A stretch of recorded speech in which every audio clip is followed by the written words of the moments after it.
کیا ہے تو سن لو، میرے مصطفیٰ کو اپنی جان سے زیادہ چاہنے کا نام ایمان ہے۔ نعرہ تکبیر، عظمت مصطفیٰ، خطیب ہندوستان۔ نبی کو اپنی جان سے زیادہ چاہنے کا نام ایمان ہے۔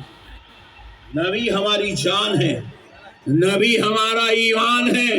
اسی لیے کیا خوب فرمایا گیا، انسان نہیں کوئی انسان، وہ انسان ہے یہ، قرآن تو ایمان بتاتا ہے انہیں، اور ایمان یہ کہتا کہ میری جان ہے یہ، ایمان یہ کہتا کہ میری جان ہے، حضور میری جان ہے، ایمان کہتا ہے۔ تو پیارے بزرگوں اور دوستو غور کیجئے گا، 12 ربیع الاول کو ہمارا ایمان پیدا ہوا ہے، اور افسوس اس بات کا ہے کہ آج کا مسلمان اس ذات اقدس کو نہیں سمجھ سکا، اس ذات اقدس کے مقام و مرتبے کو نہیں سمجھ سکا، ان کی شان و عظمت کو نہیں سمجھ سکا، ان کے مقام و رتبے کو نہیں سمجھ سکا، ان کی رفعت و منازل کو نہیں سمجھ سکا، ان کی شان و شوکت کو نہیں سمجھ سکا۔ اس لیے آج مسلمان یہ ہمارے اپنے پٹھے یہ شرارت میں لگے ہوئے ہیں، اور بازو والے بے ادبی گستاخی میں لگے ہوئے ہیں، کیونکہ ہم اپنے نبی کے مقام کو نہیں سمجھے، ہم اپنے نبی کی ذات کو نہیں سمجھے۔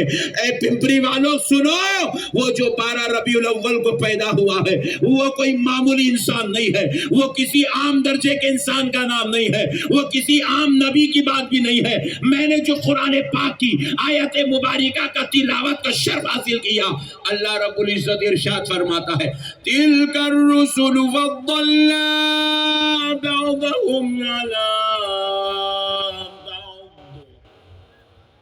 رب کہتا ہے ہم نے ان رسولوں میں بعض رسولوں پر بعض رسولوں کو فضیلت دی، یعنی کہ اللہ کہہ رہا ہے رسولوں پر رسولوں کو فضیلت ہے۔ فضیلت کے اعتبار سے، شان و عظمت کے اعتبار سے، رفعت و منازل کے اعتبار سے ہر رسول کا مرتبہ ہر رسول کے برابر نہیں ہے۔